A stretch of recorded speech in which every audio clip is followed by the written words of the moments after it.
Okay, guys, welcome back to the channel. This is the United Agenda. Welcome back, guys. I'm actually very happy that the game is finally back. Football is finally back. This is what we've been waiting for after the international break. Football is finally back. So guys, welcome back. This is the United Agenda. My name is Eric Demian. As we all know, we are here to talk about Manchester United. We are here to talk about Manchester United. Forget about the international football. It's over. The international football is finally over. And thank you guys for joining. We are here to talk about the Manchester United versus Everton match preview. I'm actually not happy that we'll be playing on Monday. I'm actually not happy about it. All this Monday night football, I don't understand why. There is a lot of space for us to play within during the weekend. We are supposed to play either on Saturday or on a Sunday. I don't know why they pushed our game to Monday. But however, it's not what we are going to cry about. In general, I'm very, very happy. I'm very, very happy that football is finally and fully back. Football is finally and fully back. So guys, how are we all doing? How have we all been doing? Majority of us loves watching international football, but international football is not actually for people like me. I don't really enjoy all this international football, but however, it doesn't mean we wouldn't be covering the World Cup. From before the World Cup starts, we'll be covering some other football games. But for now, I have to focus on Manchester United alone for now. So guys, without wasting time, let's get into the game. So on Monday, Manchester United will be playing Everton. Everton will be coming to Old Trafford on Monday. How am I seeing this game? How do I think this game will come out? Let's not forget that Manchester United have played 5 games and we've won 3 and drawn 2. That means we are 5 games unbeaten. Manchester United are actually 5 games unbeaten. So without wasting time, I'm going to give you my starting lineup against this Everton's game. In goal, I will have, we all know, Sané Lamens will be there. My back 3, I will go with Lenny Yoro, Matthias De Ligt, and Luke Shaw. My double pivot will be, we all know, Casemiro and Bruno Fernandes. Left wing and right wing, Ahmad and Dogu. They have, especially Dogu, have to cement his position, because this is a very good opportunity for him to take control of that position. Because I see no reason why Patrick Dogu will be having or trying to be subbed with Diogo Dalot. It's not. I don't know why Patrick Dogu. I know he's a young player. I know he's still a young player. But at least he has to use this opportunity to cement that position. So I will still have him there. He's a better option than Diogo Dalot playing there. My left wing and right wing with Ahmad and Patrick Dogu. Then my double pivots, we all know, is Bruno Fernandes and Casemiro. The 10s, this is where it gets interesting. I'll be playing Brian Mbomo and Mason Mount there. Then my striker will go with Mateus Cunha since Sesko is injured. Sane Lamens in goal. Back three, Lenny Yoro, Matthias De Ligt and Luke Shaw. Double pivots, Casemiro and Bruno Fernandes. Right wing and left wing, Ahmad and Patrick Dogu. 2 10s, Brian Mbomo and Mason Mount. Then my striker, Mateus Cunha. That is my lineup for the Everton game. My score prediction, I'll be going a 2-0 win to Manchester United. We are actually in Old Trafford. We are actually playing in Old Trafford, and the confidence will be there. The ground will be buzzing. So it will be not going to be an easy game, though, but I will go with a 2-0 lead to Manchester United.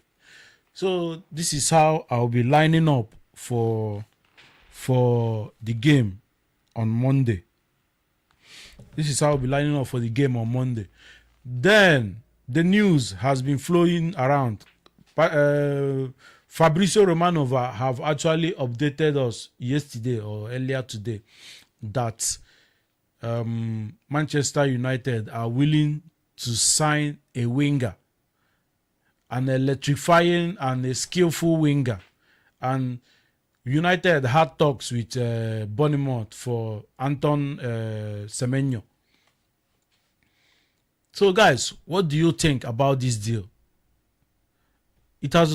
Fabrizio as well reported that this January transfer window, Semenyo has a release clause of 60 million plus 5 in add-ons. It's a good, if United can pull that deal, that means we are starting to become a serious club. If United can pay 65 million in January to get Semenyo, that means Manchester United are actually acting like a football club. If we can do that deal in January, if we can actually do that deal in January, 65 million is a perfect price for the guy. Maybe a little bit too much, but see, this is his age profile. He's coming to his peak as it stands now. He's 25. Premier League proven as well.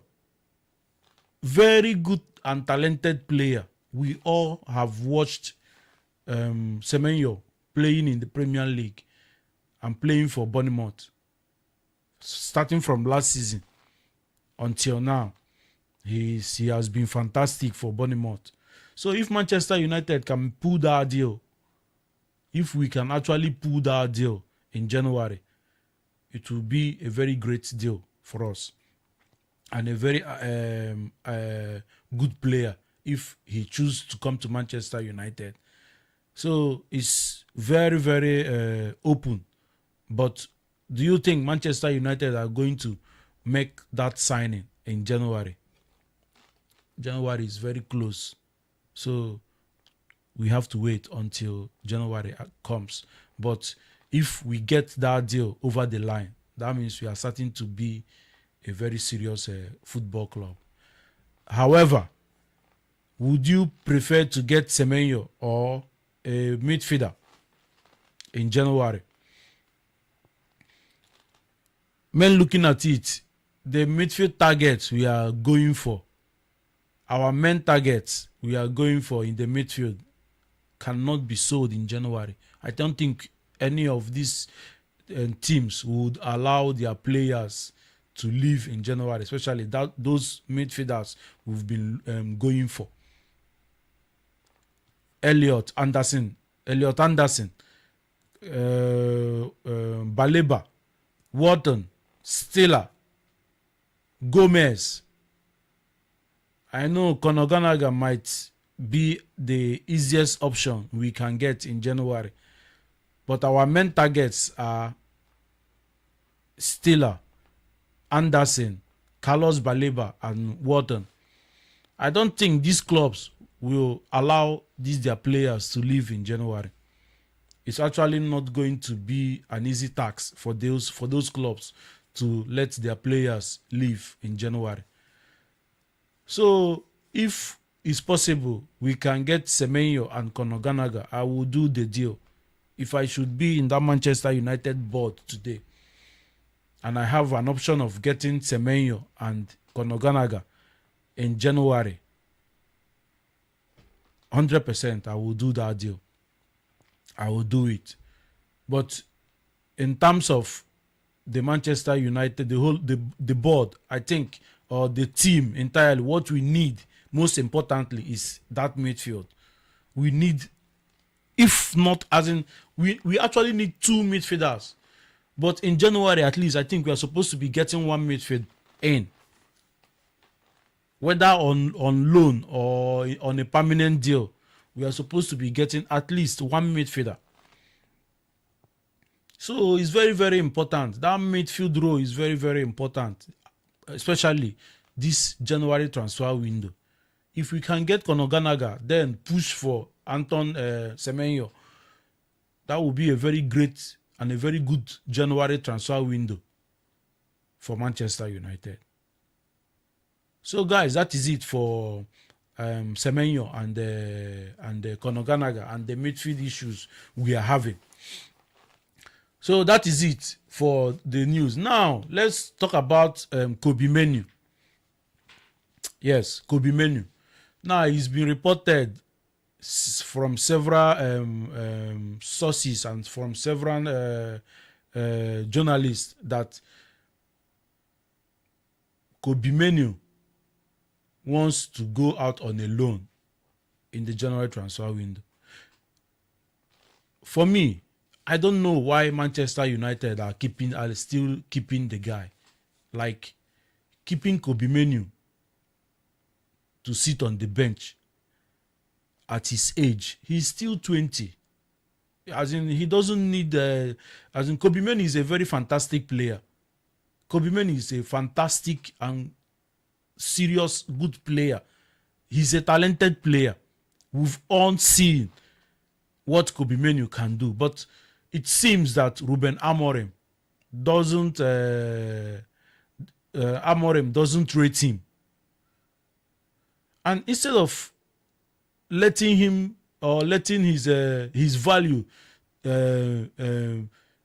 depreciate while he's sitting on the bench, why not send him on loan? Send him on loan. Now, Conor Gallagher might be coming into Manchester United. If Conor Gallagher finally comes in January, we have to let Kobe Menu go out on loan. And there is an important thing I want to say about sending Kobe Menu out on loan. Majority of the journalists have reported that Napoli wants Kobe Menu. If I'm in that Manchester United board, I would not send Kobe Menu to Napoli. I'm not supposed to. It's not as in.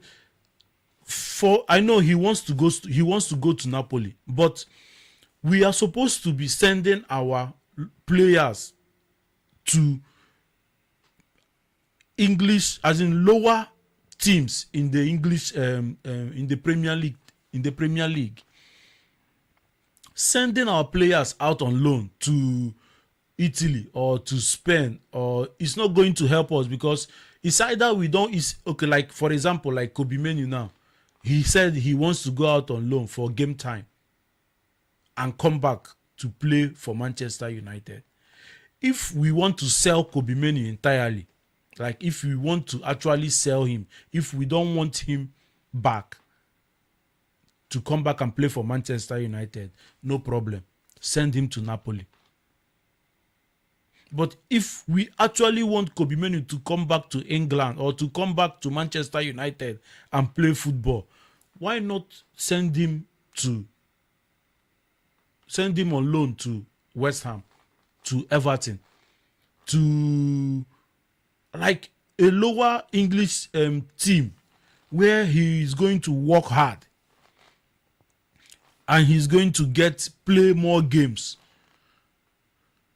because the physicality of Premier League and the physicality of Italy is not the same. And Ruben Amorim has been complaining about the physicality of Kobe Menu. Sending him to Napoli will not be the ultimate, because Italian football is very slow. I won't say, I'm not saying it's very slow, but Italian football is slower than the Premier. We all know that Premier League is the fastest league and the toughest league. Italian football is not all that strong. Like they are not all that physical enough. Sending Kobe Menu there will look like maybe he will go there and strive. Yes, if actually Manchester United wants to sell him, he goes to Napoli. He plays very well. Offers will start coming in and easily we can sell him. But if actually Manchester United wants him to come back and play for Manchester United, we don't need to send him to Napoli. Let him play for English club, the lower English, where he's going to run more, when he's going to play more, where he's going to be physical enough. Like the lower teams, the West Hams, the bottom teams. That is my own opinion about sending Kobe Menu to loan. Napoli will not be the best option. The only way Napoli will be the best option for him is if we actually want to sell him permanently.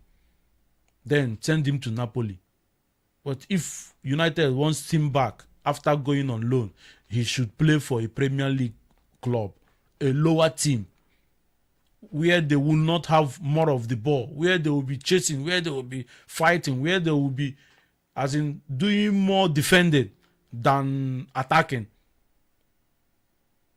So that is my own opinion. And I see majority of Manchester United fans are saying that Ruben Amorim is not developing young players, or he's not bringing young players, are not among the starting 11, or they are not playing.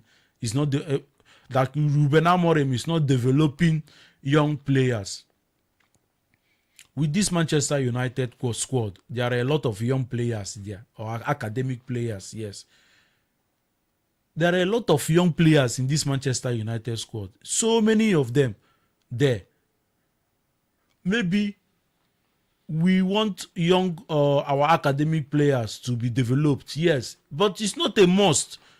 It's not actually a must that Ruben Amorim will just go to the academic, the young lads, the academic distance, and start taking players from them and fixing them into the first team. That is not how football is being done. And it's not a must all the academic Manchester United players will make it to the first team. It's not a must. For me, in my own opinion, I would want Manchester United, majority of their players, academic players, who they think is good enough and capable enough to play for the team. They need to go on loan. They need to go out on loan first. Send them on loan to the championship. Look, I normally use Ahmad as an example. Ahmad went out on loan to Rangers. It didn't work out very well for him because of injuries. I think it was he was 20 when he went to Rangers, or 21, something like that. It didn't work out very well. He came back and got sent to Sunderland. That was where the world saw Ahmad. The physicality of championship football is almost like the same as Serie A and La Liga. I'm telling you the gospel truth. Or all these smaller leagues like the Bundesliga and other this thing.